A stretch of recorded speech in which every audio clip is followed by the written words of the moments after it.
Line's good. Never on! Whoa. Hard! Hard, Lisa. Come on, Brent. Line's good. Got real close. The hair high, right? Try and hit 2/3. Have they saved it for her? Yes, they have.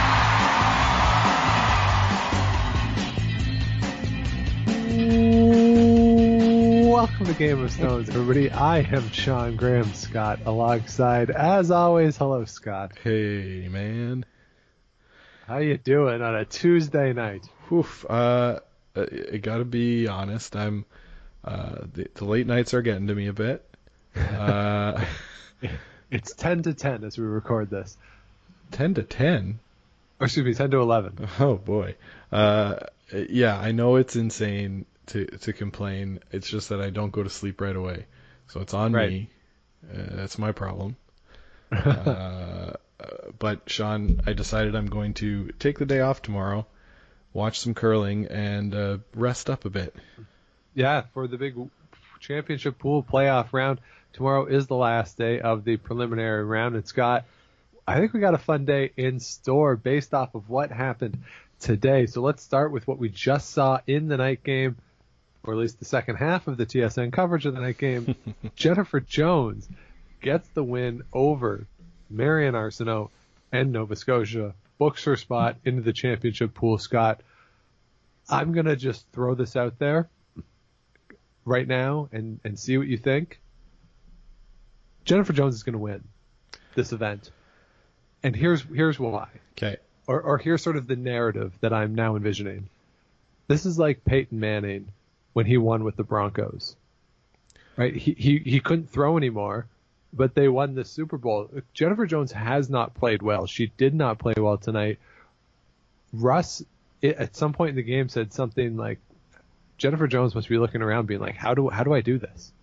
And, midway through the game, Marion Arsenault was in the mid-30s with her draw weight. She got it up to around, with that last draw, probably got it over 50% for the game. But Marion Arsenault, that's not the Marion Arsenault we're used to. And Jennifer Jones just sort of just pulling these games out, or like she's pulling them out.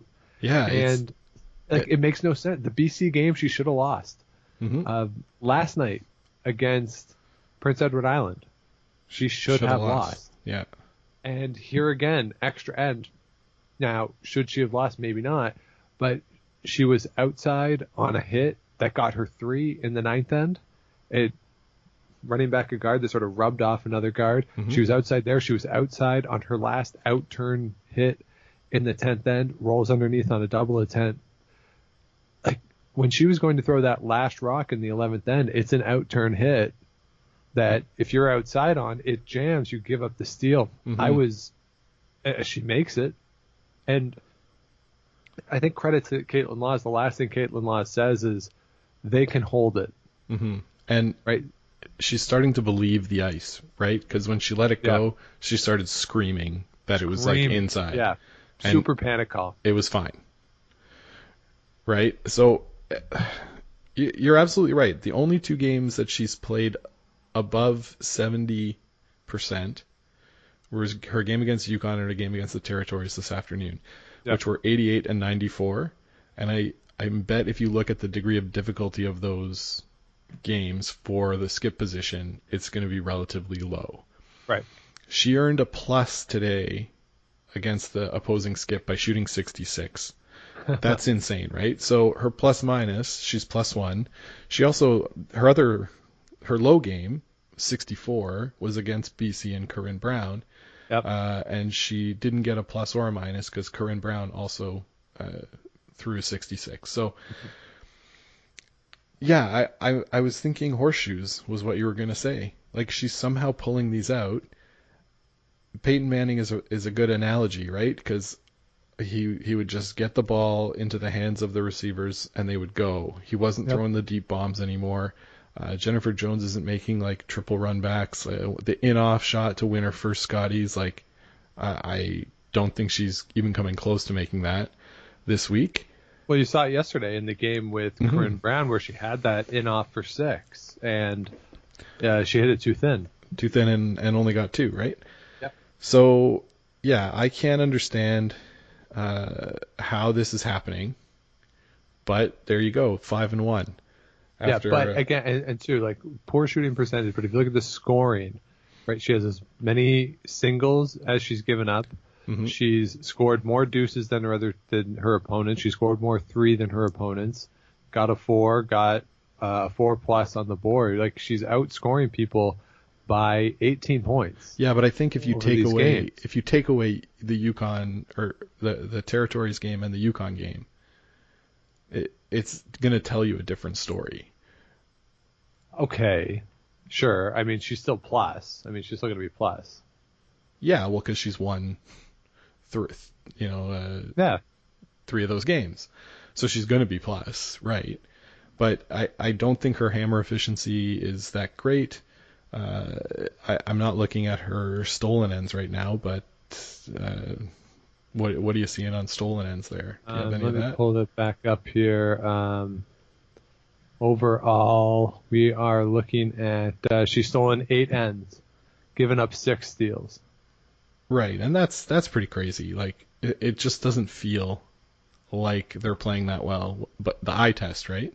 Yep. But then you look at the box, like the final score, and yeah, they're winning. So you play to win the game. So you play to win the game. Yeah. So Jennifer Jones is in. Elsewhere in Pool B, Ontario and Rachel Homan also is in. A couple wins today. First over Nova Scotia in the afternoon, and then beating Northwest Territories tonight. Not really much to talk about from that afternoon game.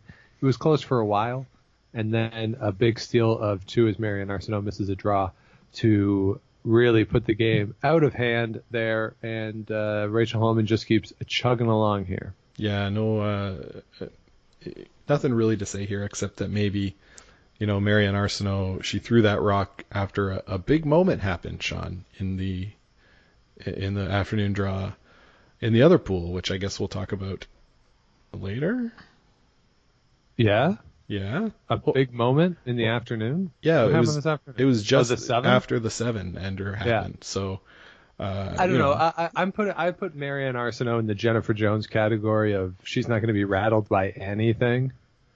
Yeah, I know. I'm just speculating. Okay. Yes, we will talk about that when we get over to Pool A. So now as we look at Pool B, though, British Columbia, Prince Edward Island, both sitting at 3-2. Prince Edward Island, Suzanne Burt, they have a better path, though. They beat Newfoundland Labrador this morning in their only game. They get Yukon Northwest Territories tomorrow, so they have a nice path to a 5-2 record. Got to play well, of course, but they have a path there.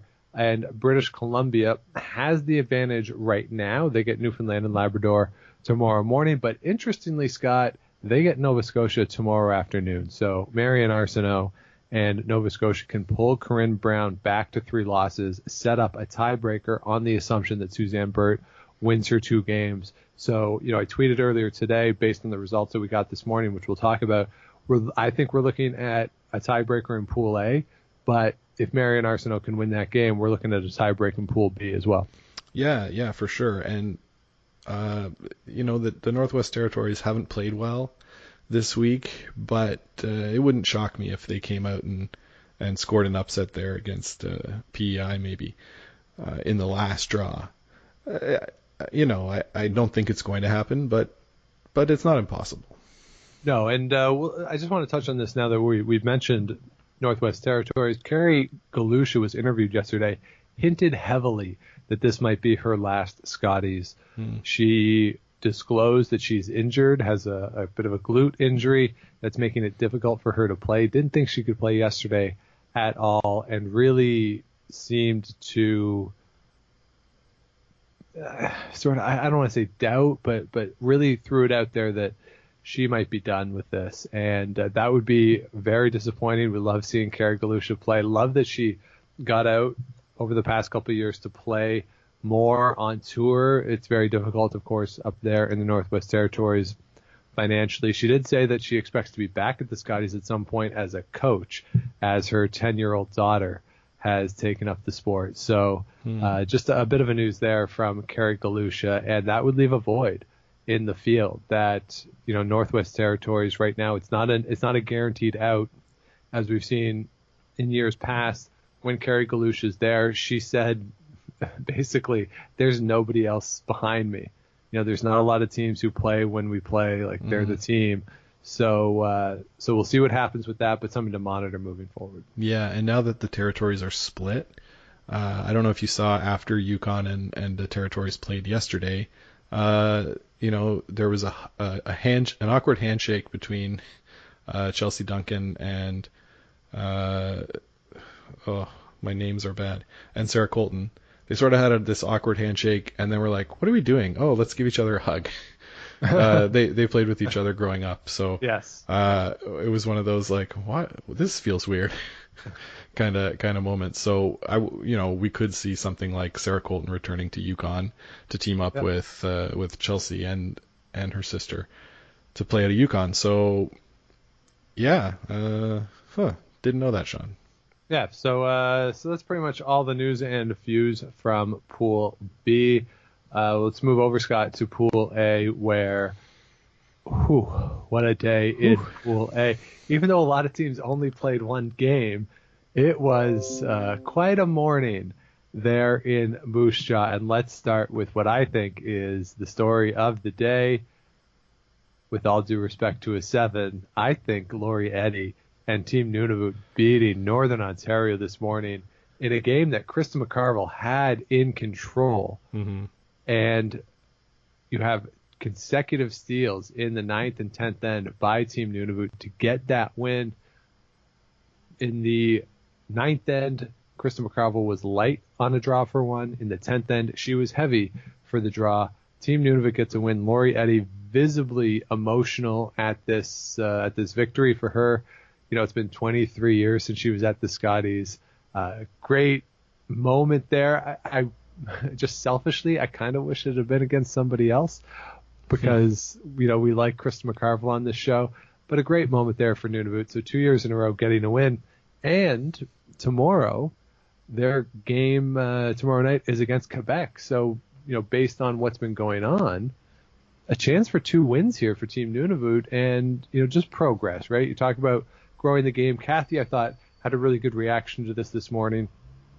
Talking about, Laurie Eddy is an import, sure, but hopefully there's some kids up there in Iqaluit that are watching this and just digging it and getting into the sport and part of the Grow the Game initiative. This is why the format is the way it is for moments like this that we saw this morning. Yeah, for sure. And we talked in our preview about Sadie Pinks and being the future of Nunavut curling, and having Laurie playing with these 3 players this week is a little bit about mentoring and some coaching and setting them up for success going forward, right? And I think that sort of all that came to a head with a win. And that's where the emotion comes from, right? It doesn't come from, we won this game. Like, it doesn't matter. But it's the weeks and months of preparation that they've done.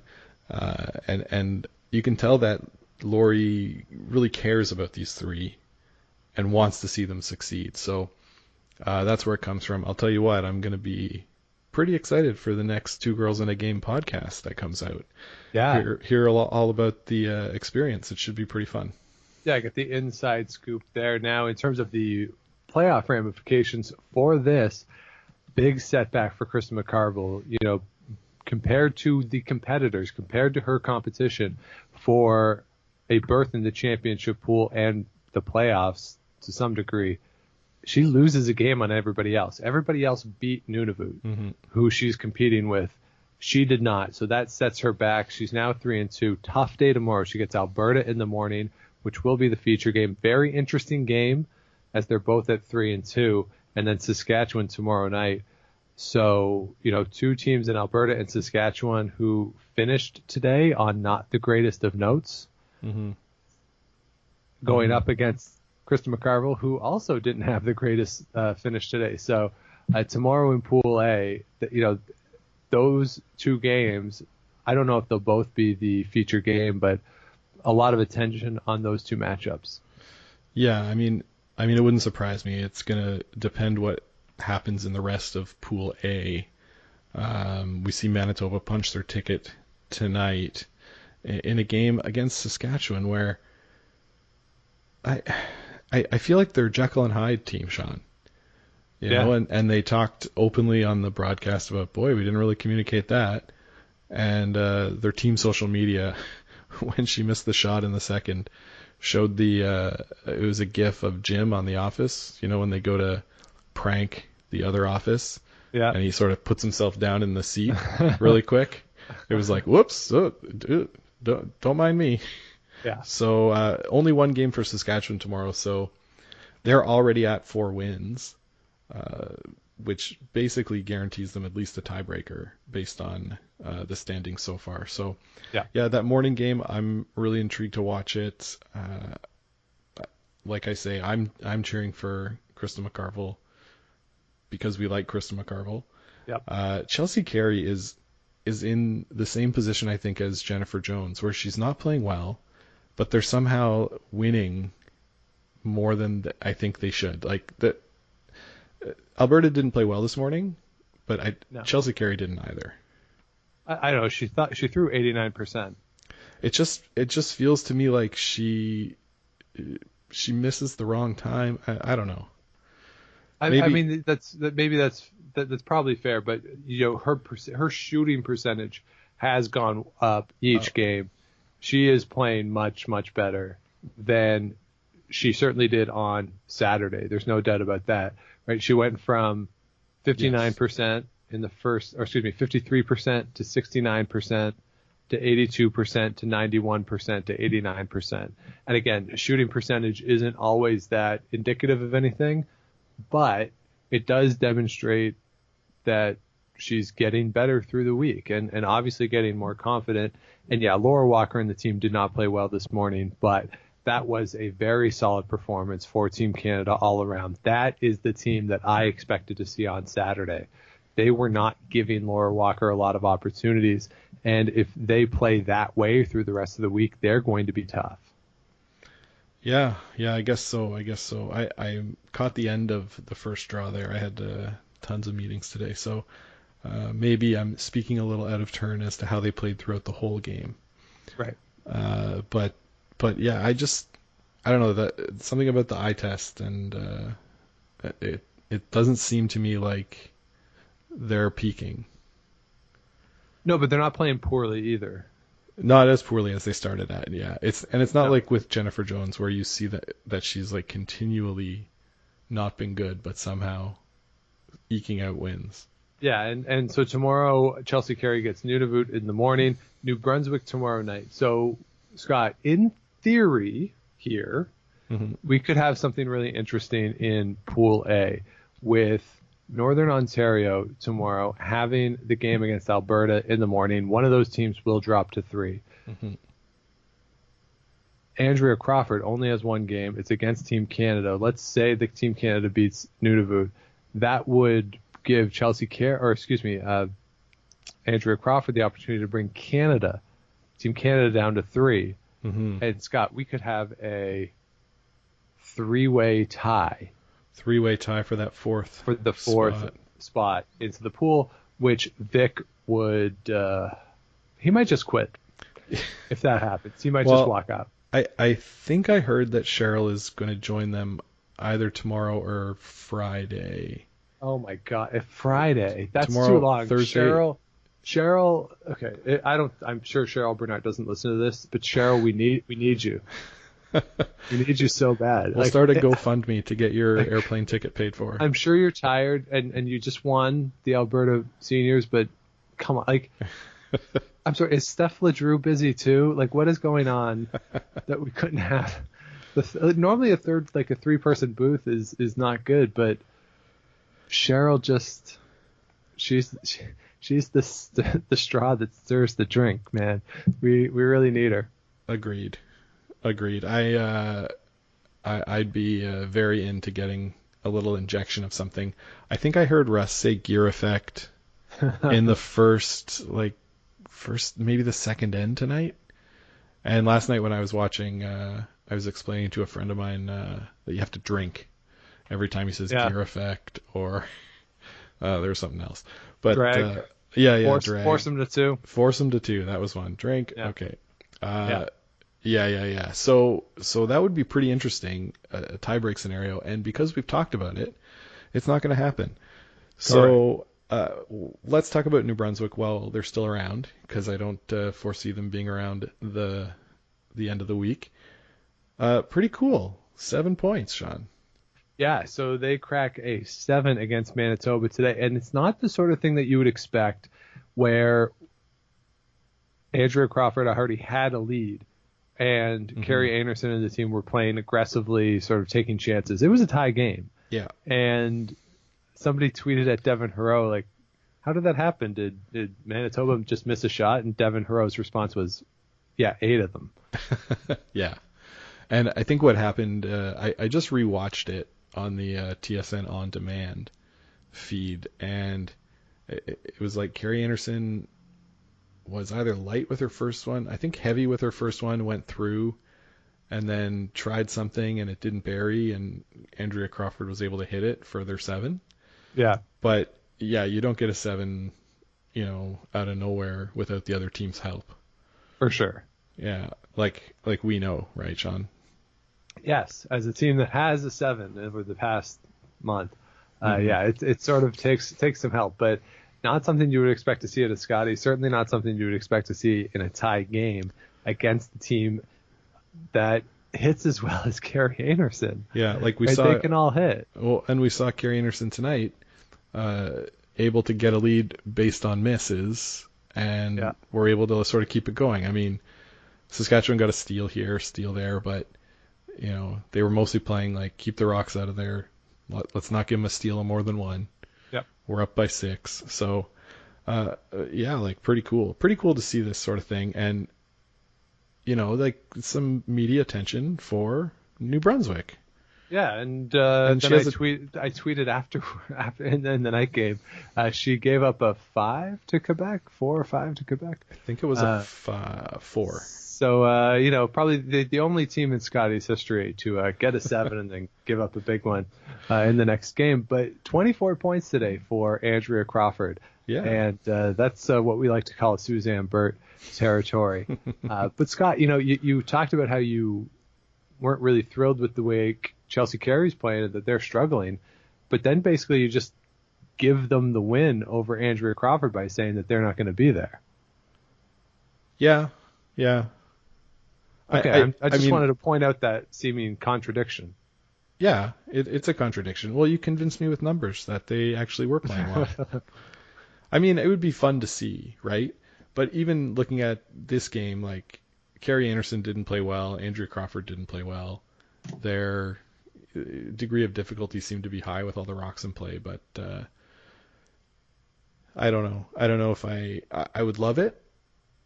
I'm here for tiebreakers, Sean. Yep. I'm all for tiebreakers. I want to see tiebreakers. I don't want to see Vic's head explode. Well, Brian would actually have to call those games. But yeah, but part of me would like to see Vic trying to explain all of the machinations tomorrow night. Well, I also wonder how they would do it. Like, I think they might have to play a game tomorrow night, starting at like 10 o'clock local or something. Yeah, I'm not sure. Because they would have to do 2. If it's a 3-way tie, they'd have to do 2 games. Yes. And there is not time on Thursday morning to get them both in. So keep an eye out for that. Just logistically, this could be challenging for the crew there. It does set up, though, that, with the way that the group is broken, not only is Manitoba in, Robin Silvernagle is guaranteed at very least a tiebreak at this point. Because Northern Ontario and Alberta do play each other tomorrow morning.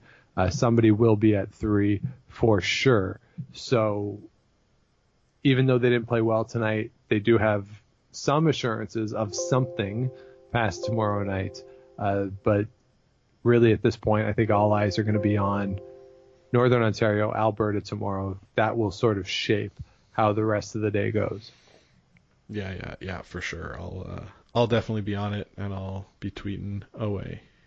Yeah. So elsewhere, Noemi Vero continues to play well. Mm-hmm. Well, I mean, play okay. I mean, she misses some that you wouldn't expect somebody at this level to miss. But she's putting up a fight. I like this team. I really do.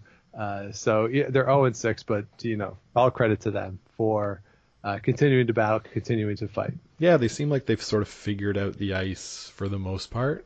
Yeah. And I think the nerves of the first couple days are starting to dissipate a bit. So, hope maybe they'll be able to get that win. That's the game against Nunavut tomorrow. Is that right? Yes. Yep. That's the last one. So, yeah, that could be fun.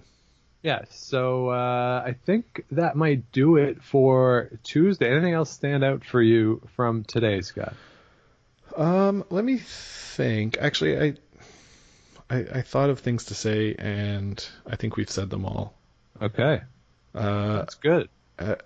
My entry in the fantasy curling is not doing as well as it was on the first 2 days. Oh, no? Oh, I was tied for second for a while, Sean. Oh, wow. Yeah. Now, not so much. Well, it's you don't want to go too hard too fast.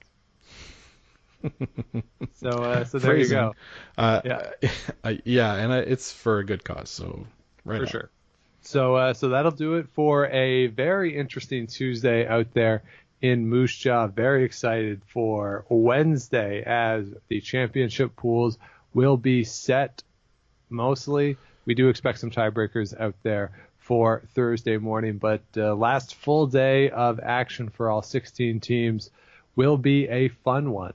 So check in with us tomorrow night as we continue our daily episodes through the end of the Scotties on Sunday night. Do follow along, as Scott said, on Twitter and Instagram at Game of Stones Pod. You can find him at Scott Lakes TV. I am at Dr. Shawnee Fever. Please do, of course, subscribe to the show wherever it is you get your show, Scott, including Spotify. We are now live on Spotify. Wow. Yeah. Do we get any Bill Simmons money for that? I am in frequent contact with Bill, Okay. so we're trying to work out with the prices. Nice. Yeah. But yeah, definitely check us out there. Thanks to FitNut Curler for that, at FitNut Curler, for pointing out that I had neglected to do that. Ah. So appreciate that. We're now there on Spotify. If you're a Spotifyer, check us out on that. Elsewhere, Apple, Google, all those other places, we're there too. Give us the likes, ratings, all that stuff. Help spread the show. And as always, you can email us at gameofstonespodcast@gmail.com. So we'll be back with you again tomorrow night. Enjoy Wednesday, everybody. And we'll talk to you after the games. But until then, keep your broom on the ice and don't dump that intern. Make the final.